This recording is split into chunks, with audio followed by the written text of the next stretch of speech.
Welcome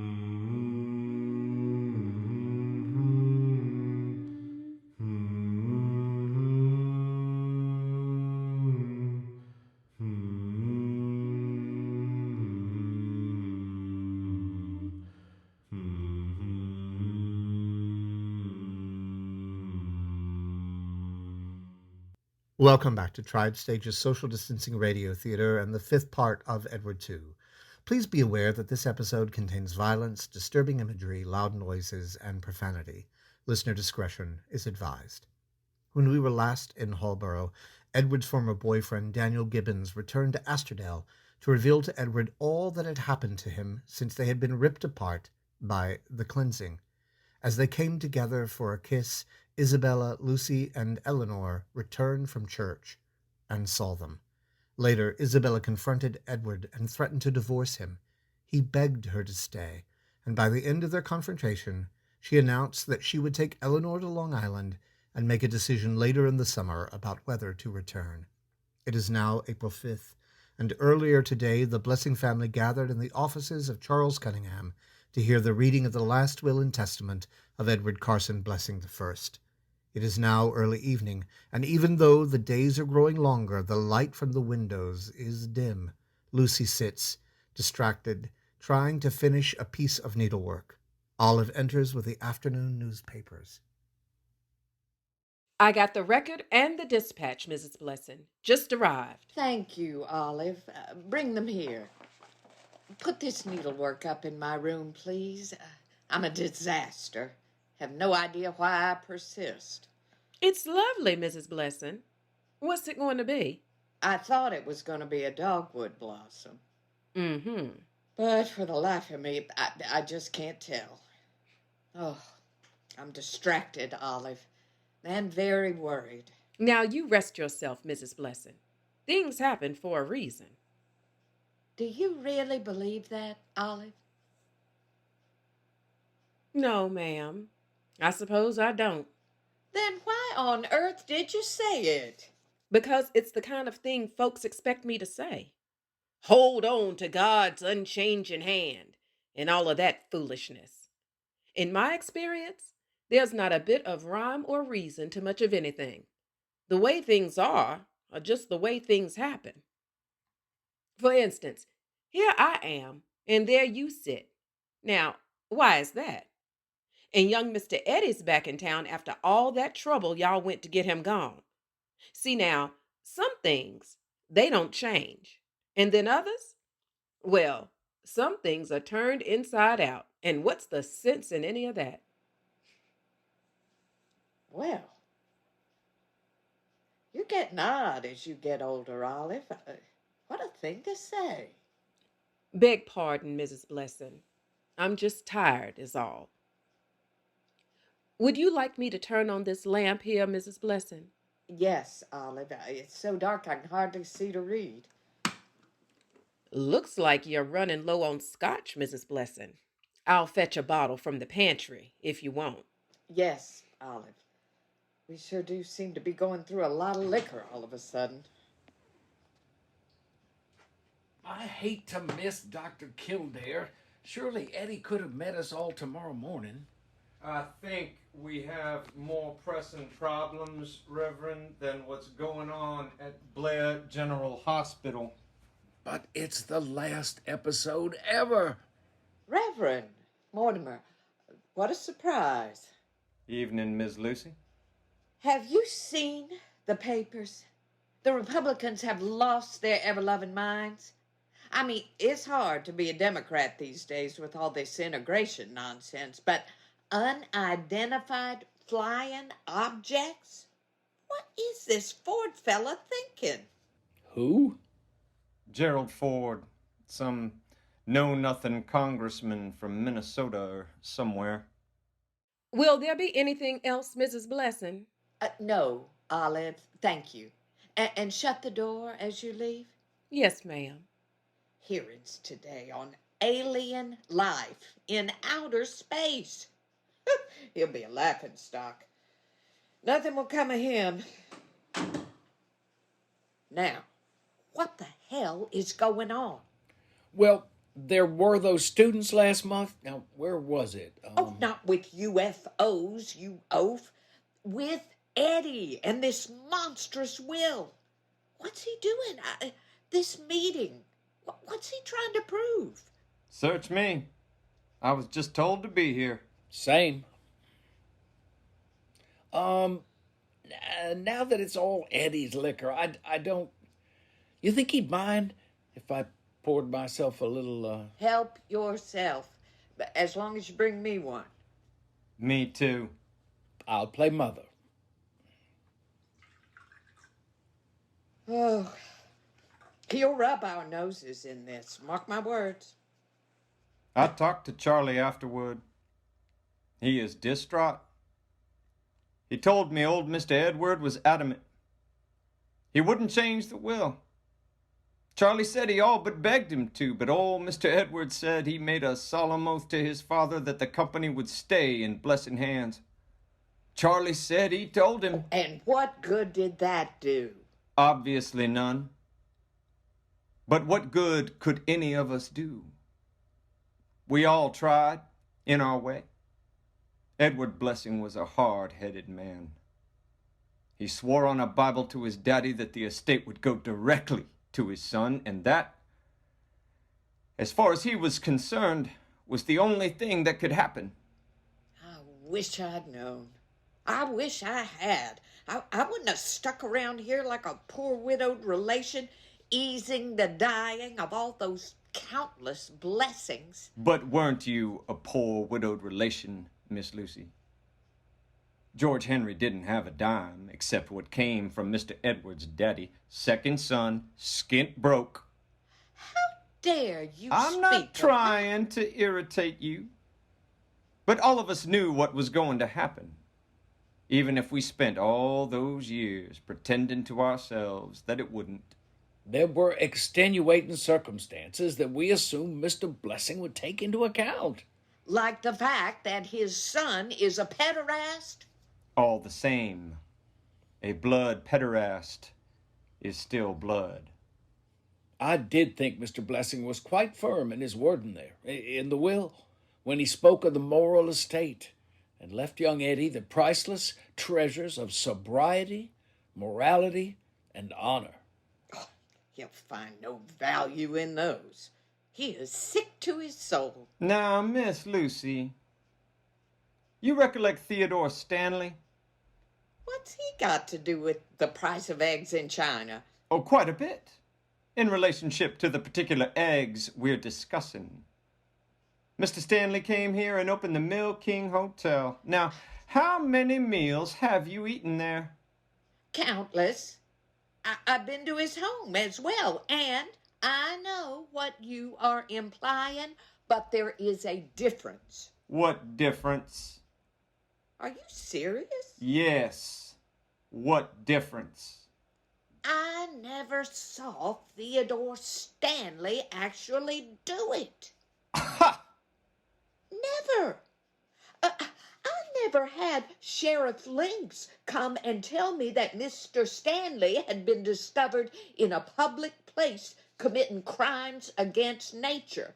I never had Lynx come and show me pictures of Mr. Stanley's naked body engaged in unspeakable obscenity. Now, Lucy. And, furthermore, I never witnessed with my own eyes, here in this very room, Mr. Stanley in the indiscreet, perverted embrace of another man.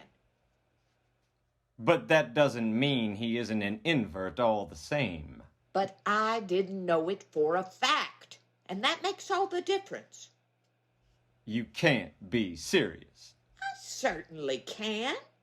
You know as well as I do that the foundation of a good society is based on public moral decency. Mr. Stanley was publicly and consistently an upstanding member of Hawboro. Theodore's sin was secret. And that's enough for you? That's enough for the preservation of the community good. We're all sinners, aren't we, Reverend?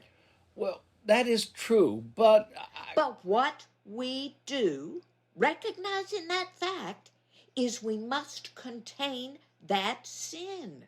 We contain it so it doesn't pollute the social intercourse. Whatever Mr. Stanley did, no one knew for a fact. I imagine the people he did what he did with were cognizant of the fact. You know what I mean. We were not the worse for it. No one was offended. God was offended. There's no difference between public and private sin, Lucy. God sees us everywhere. We are not talking about heaven, Reverend. We're talking about Hawboro. God is everywhere, Lucy. God is in Hawboro. You must believe that. When it comes to God, Reverend, most of the time I don't believe anything. That upsets me. Yes. That makes me feel very frightened for you, Lucy. Lucy. Don't pay her any mind, Reverend. She's just upset is all. That's right, Reverend. I was just pulling your leg. I don't think that's funny. No, not at all. Doubt to me is, and you know this, Lucy, my greatest fear.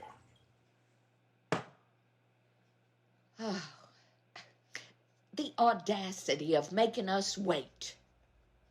I imagine if I put myself in Eddie's shoes, he will enjoy our comeuppance.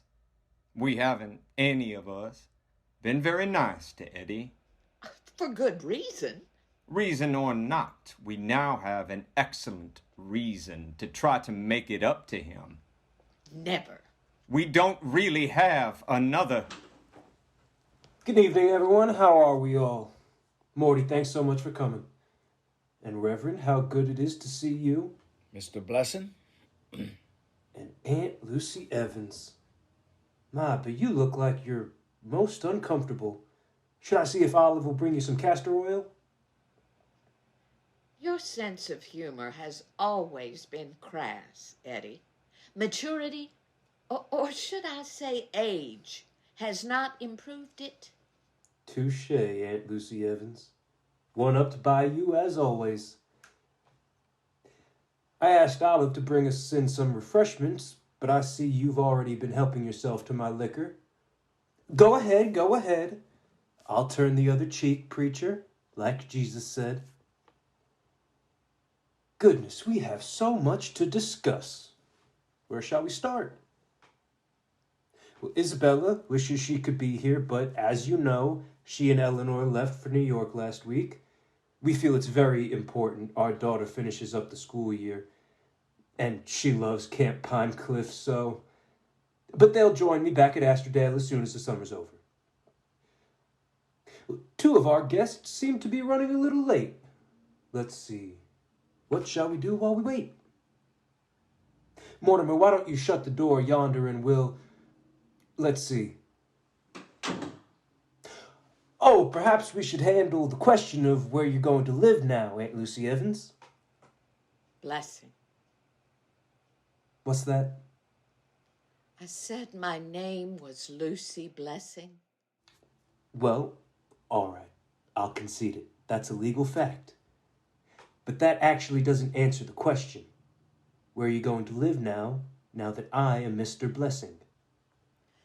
Apart from 2 months, when I was by my George Henry's side, George Henry, whom I loved and who loved me, by his side in England as he suffered such enormous pain from injuries he received in sacrifice for his country, I have always lived at Astrodale since I was 17. Then I reckon you're overdue for a change of scene. Are you suggesting that... You've expressed such disdain for me, Aunt Lucy Evans, that I can't imagine, if you are a woman, as you say, of your word, how it is possible you could spend a single night under the same roof as me. So, where shall it be? I thought at first the guest cottage, now that my banishment is over, but you know, Astrodale is going to be so different now that I'm in charge. Parties and young people. I'd hate for you to be uncomfortable. So, Reverend, where do those spinster and widow ladies go? Those elderly ladies when they've outstayed their welcome at their relatives' homes?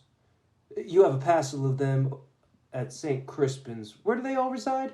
That dreadful place, the Dixie. Ah, yes, the Dixie. I went today to check it out. You know, I've passed by it a million times, but never saw the need to go inside. It's a very old-fashioned and, would you believe it, meals are boarding hall style. The Dixie. And such sweet little rooms, with a shared bathroom down the corridor. I think you'll find it quite suitable for your needs. Eddie, you can't. Shut up, Morty. I'm coming to you. I reserved a room in your name, Aunt Lucy Evans, commencing tonight and guaranteed till death. Olive will call a blackbird to haul you there as soon as we're finished. Any questions?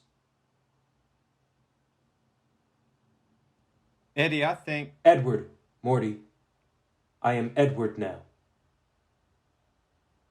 Your father is Edward to me. My father is dead. But still, your father is Edward. Yes, but now I am Edward too. All right. Edward. Mr. Edward. That is what I expect you to call me. Well then, Mr. Edward, I am asking you, as an old family friend and your father's, and I hope yours, trusted business associate, to reconsider this plan of yours about Aunt... What in the hell do you think you're doing, Eddie? Sending out... Watch yourself, Sheriff. Welcome, Sheriff. Good to see you. Come on in and take a seat. I'm not going another damn step till somebody tells me what to... Sit down, Ralph. But, Do it. And look who's just come in to join us. Thank you, Danny, for fetching the sheriff. Shut the door, Mortimer. Now, there's no need for introductions, is there? I think you all recollect my good friend, Daniel Gibbons. friend. Yes, friend. Sheriff, would you like to suggest otherwise? Oh, I've seen what you... Ralph, I'd suggest you stay silent until Mr. Blessing is finished. But, The situation has changed, Ralph. Hold your fire. Well done, you two. You learn fast. Now, as I was saying, my friend Danny has come back to assist me in this transitional phase as I assume leadership of the family business. Excuse me, but can I ask, and meaning no offense to you, Mr. Gibbons, No offense taken, Morty. in what possible way is Danny? Danny's become quite a successful businessman in New Orleans since y'all helped him find his way out of Hawboro. we are well aware of what Lady Danielle Beaubois' business is in New... And how is that, Sheriff Lynx? Huh? Morty, can you see who that is? Thank you, Olive. This all looks delicious. Thank you, Mr. Blessing. You know how much I loved your deviled eggs. I remember. Help yourself, folks. A Mrs. Pickler just arrived. Should I send her on back? Peggy Pickler? Yes, Aunt Lucy Evans, I asked Peggy Pickler to come and join us to discuss a matter of business. Oh, and Olive, could you pack a bag for my Aunt Lucy Evans? She's going to have to leave us right after our little meeting. An overnight bag or a trunk, Mr. Blessing? Trunk, I reckon. She's off on quite an adventure. Yes, Mr. Edward. Why is Peggy coming here? You'll find out. Now, where were we? Oh, yes, Danny, and his qualifications for running a business. As far as I can tell, the mere ability to recognize we no longer live in the 19th century would place Danny head and shoulders above the rest of y'all. Me and Danny got big plans about moving my family's business into the modern era of fabric. You can't be serious. He most certainly is. Cotton is old-fashioned. It's what? Polyester is the wave of the future. Blessings has always made cotton. That's what we do. That's what we're known for. And that way of thinking is why they sent the Commerce Secretary and not the President to my daddy's funeral. Times are changing and the past is holding us back. We have a rare... And this should complete our little party. Morty, would you? Of course, Mr. Edward. Who's dying now? Nobody. Yet. Sit down, Mrs. Pickler. I didn't call you over on medical matters. We're discussing my father's estate. He didn't leave me no money. No, not directly, no. But sit, please. I'll stand. Suit yourself. My father's will made it clear how much he hoped I might someday live up to his moral standards. While his disappointment and disapproval were clear and painful to me, I hope his little lecture gave y'all some solace in the face of my triumph. And I assure you, all of you, I intend to do my best, now that my daddy is dead and buried, to make him proud of me. What a long lot of worthy causes he encouraged me to continue to support in our family name. I never considered my father at all generous, but apparently his public face was somewhat opposite to the man we knew at home. Your father Is dead. Exactly.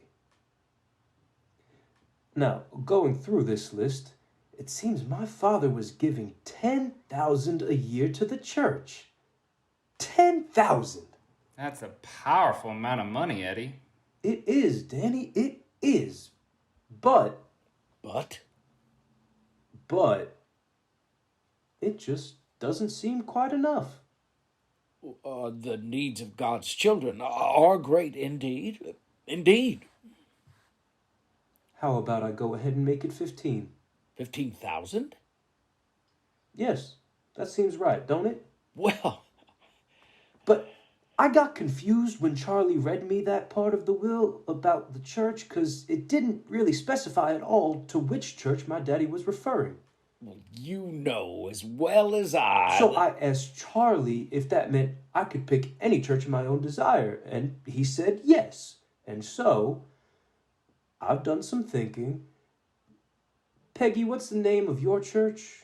Holiness something, right? The Haw River Holiness Tabernacle of Never-Ending Life. Tabernacle. Well, that's a hard word. That's good enough, ain't it?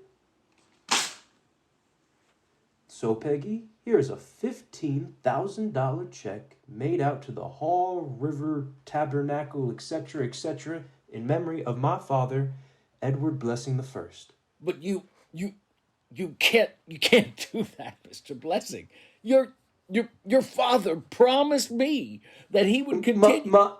My father is dead. But Everything is different now. Do y'all understand?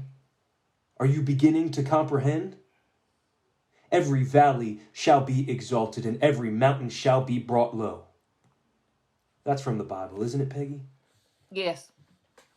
Well, those are wise words from the good book, aren't they? Thank you so much, Peggy, for coming, and I trust that money will help the holiness keep on doing whatever it is the holiness do. Thank you, Peggy. Now take the check and go.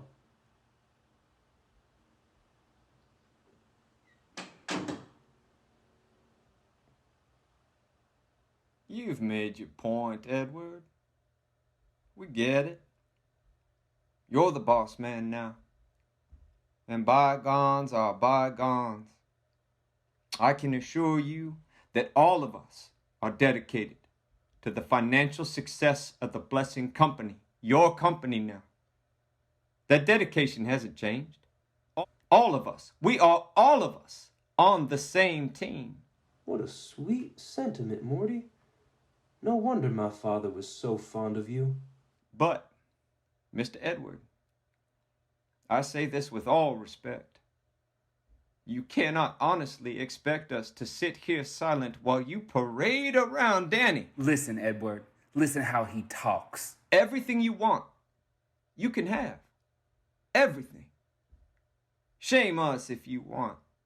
Make us pay. But you have to use your common sense now, Mr. Edward. You can't have Danny. Not like this. No? No. It's a matter of perception, of community standards. Look, do what you want behind closed doors. None of us will ever say a word.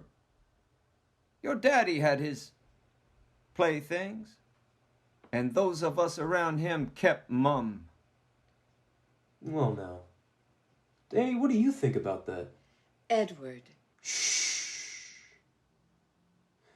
Danny, what do you think about what Mortimer just said? Well, Edward, it sounds pretty strange to me. Strange how, Danny? Well, they're saying that you can have everything you want except for me. But it seems to me that you already have everything you want, including me. By Jove, I think you're right. Mortimer, I don't think I trust your leadership instincts at all. That was a blatant trick you just tried to pull on me. If you flaunt this, Edward, it will cause a scandal, and Blessing will be ruined. Well, good thing you won't be around to see if it happens. You're done, Morty. You're fired. Excuse me, but I can't take this here check. What? But I don't want this here check. Take it back. Are you crazy? This money is filth money, and I don't want it. You take that check, Piggy Pickler. And the holiness ain't gonna play no part in you uns tearing yourselves to bit over lies and sin and greed. Well said, Peggy. Well said. I don't want no blessing money. Where did blessings lock them doors on the carding room that day? That awful day when my Cyrus died. And how come they locked them, huh? How come? To squeeze every penny they could out of them poor men. That's how come. Yeah, that's how come. And this here money, like all yous money, ain't not but blood money born out of my Cyrus's screams as he burned to death to fill your pockets with Satan's gold. Take this check back, Mr. Edward. I won't have it. Peggy, I want you to take it. To make amends for what my grandfather... My church is a holiness church, Mr. Edward. And holiness is all it is. And if it ain't got the scent of holiness about it, well, we don't let it in. Now, this here ain't holy, Mr. Blessing. And I won't take your Sodom gold. How dare you! How dare you! You come back here, you bitch! That white trash whore. Pickler's family always been filth. How dare she? Sheriff, I'd like you to do something about her. We cannot let that sort of disrespect stand. I don't answer to you. What did you say? You listen here, Eddie. If it wasn't for your name, your money, and your daddy, you'd be in a chain gang right now.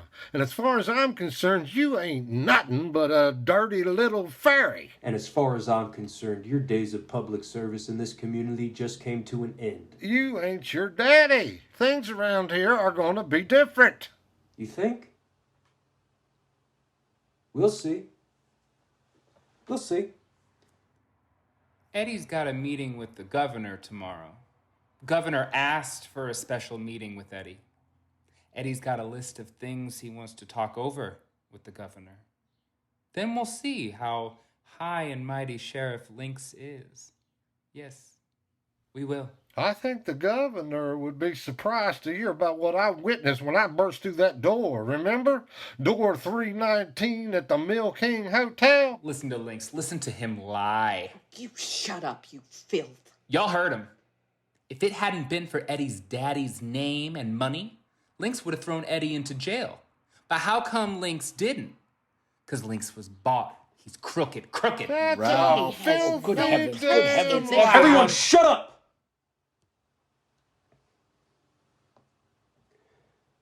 Here's a funny thing you didn't know, Ralph. Charlie gave me a special key this afternoon after we settled the estate. This key? See? This one right here opens up this bottom drawer down here. And here we are. Seems like y'all aren't the only ones who can spy on folks like you spied on my Danny. See? Here's a folder for just about anyone of any importance here in town. And yours, Ralph. Yours is so interesting. You got any idea what's in it? I bet you do. So why don't you sit down and learn your place? I'm sitting. I think, Edward, it is my Christian duty. Preacher? Wait, hear me out, please. Go on. It is my Christian duty, when I have done wrong and misjudged someone, when I have been guilty of slander, it is my Christian duty to beg forgiveness, Edward. And I do, on my knees. Reverend. No, You pathetic. Aunt Lucy Evans, I got a folder here on you too. You too. Yes, that one was especially interesting. I have done nothing in my life. Lucy. Barry, we don't have any... Lucy? Are you pleased with yourself, Edward? Can we just... Most of what he has on you, Morty, everybody knew. Your propensity for robes and hoods and night rides. But I imagine you noticed, not without concern, a week ago, Monday, the Supreme Court ruled federal civil rights charges are no longer limited to officers of the state. They can get boys' clubs like yours. Lock them up, throw away the key. Y'all remember what happened to those young men who wanted to integrate McCrory's? Mortimer does. And so does my daddy. I think these files... Yes, I think these files might just about be the most valuable part of my daddy's bequest. If you wanted to shame us, Edward, you have shamed us. If you wanted to defeat us, very well, then we surrender. What more do you want? I want revenge. I know I shouldn't, preacher. Revenge is a sin. But that's what I want. I want revenge for what you all did to me and Danny. Where were you, Sheriff Lynx, on the night of August 8th, 1961? I don't recall. You don't? But you remember the summer of 1961, don't you? You were all over the papers. Greensboro, Raleigh too. That was your big coup, your moment to shine. What was it you called it? The cleansing. I am elected by the citizens of this community, elected fair and square, like it or not. I am elected to uphold the values of this community. It is a special bond and trust that I will protect my community. There was a cancer in Hawboro, a moral cancer in our town, and I had to cut it out. How? By ridding Hawboro of perverts and inverts, homosexuals, of every kind of sick, disgusting filth. There was a nest of vipers in this town, in the men's toilets, in the public park, at the train station, that Sodom and Gomorrah called the Oasis Bar and Grill. You remember, don't you, Eddie? You were a writhing viper in that viper's nest. And a shame to your daddy and a disgrace to your family name. Ralph, Don't you start that, Mortimer. this isn't the time. The hell it ain't. The God damn hell! What is wrong with y'all? What is wrong with this town? How come ain't nobody willing to rock a damn boat? Well, I'm rocking. I am rocking! Sit down, Ralph, and shut your mouth. No, ma'am, you don't boss me no more. Now, how come won't nobody speak the truth? Huh? How come we're all so afraid of the damn truth? I'm not. Where were you, Sheriff, on the night of August 8th, 1961? I told your lover boy there I don't remember. I do. You were in the county jail, in the visitor room. You were there with Eddie's daddy. Is this true, Sheriff? It might be. It is. And how come you're so convinced, Danny? Well, Eddie, 'cause I was there. You were? You were at the jail? Yes. I was charged with an abominable and detestable crime against nature. What had you done? Well, you remember the cleansing, don't you? Old Sheriff Links had got himself into some integration trouble over a couple of missing colored prisoners who later turned up floating in the haw, and the papers had started to take notice, and the feds. So he had to change the conversation, and fast. Suddenly, there was a secret camera in the men's room at Confederate Park, and there were, maybe 5, 6 men arrested. Rowley Regis killed himself. The other fools were given a choice: public humiliation and 10 years on a chain gang, or just naming names. And so my name was named.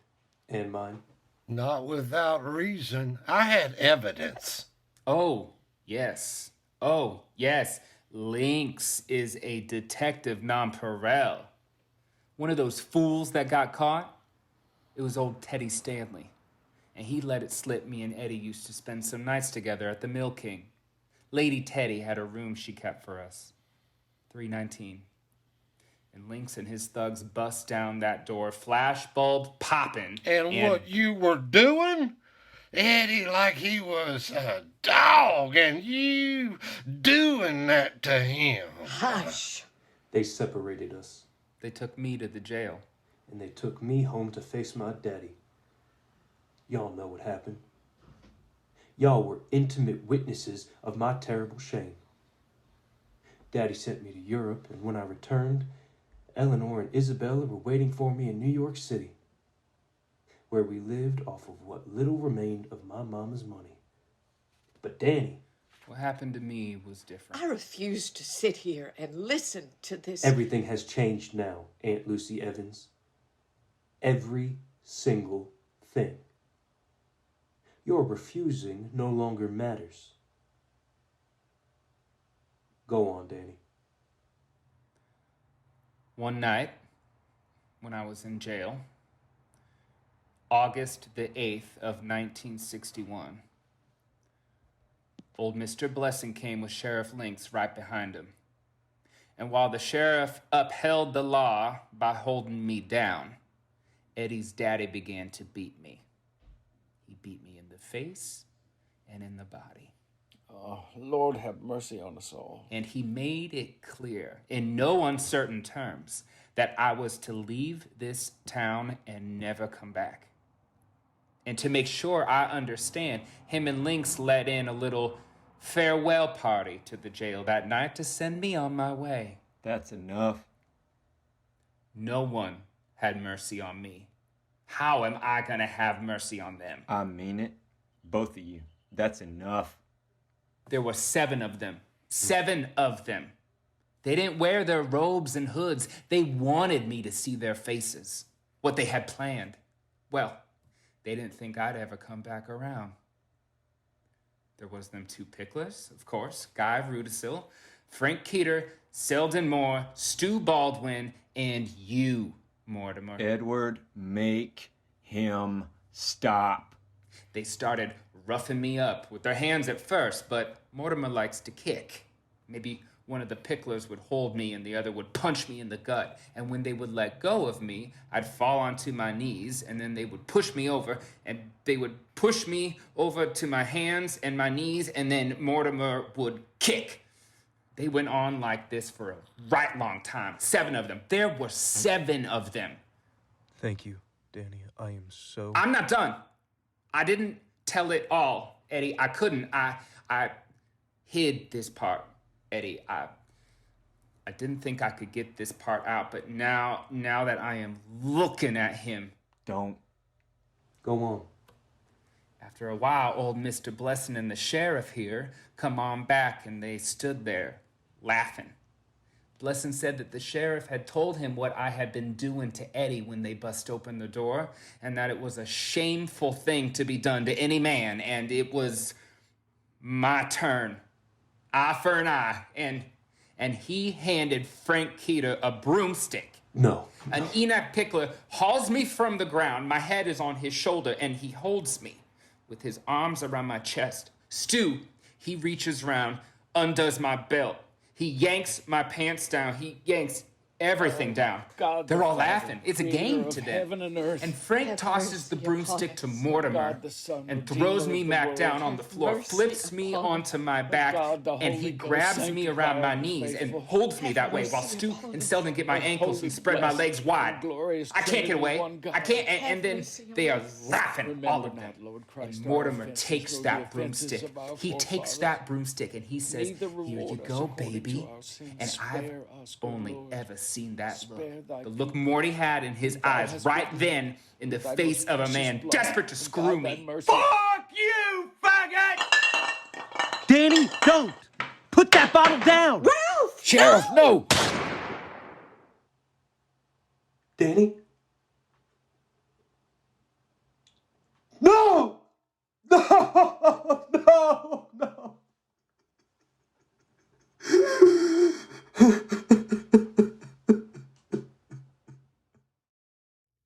As Daniel's blood seeps into the rugs in the library at Asterdale, we turn away from the scene.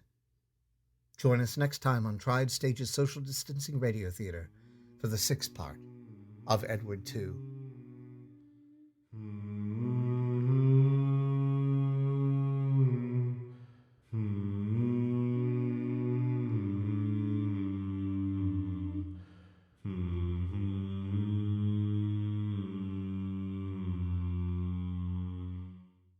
I'm Preston Lane, producing artistic director of Triad Stage and the author of Edward II, and I want to thank you very much for listening. I also want to give a very special thank you to our artistic team, Sarah Hankins, Foley artist Keaton Brower, props master Andy Canning-Skinner, and our editor, Taylor Dankovich. The cast of this episode included Melanie Matthews as Olive Rogers, Cindy Strickland as Lucy Evans Blessing, Jeffrey West as the Reverend Barry Cantor, Brian Mullins as Mortimer Chestnut, Michael Newman as Edward Blessing II, Carol Michael Johnson as Sheriff Ralph Links, Kyle Metzger as Daniel Gibbons, and Beth Ritson as Peggy Pickler. For more information about Hawboro, including a Blessing family tree, visit hawboro.org. To stay up to date on what Hawboro is doing right now, check out facebook.com/Hawboro. For more virtual content from Triad Stage, visit us on Facebook and Instagram at Triad Stage. Support for the arts is more vital now than ever, and your help is essential. Please like and share our virtual content to spread the word about how we are continuing conversations with our audience and community. To make a donation to support our continued work, you can visit our website at triadstage.org/support. Again, thank you for listening, and we'll see you back in Hawboro.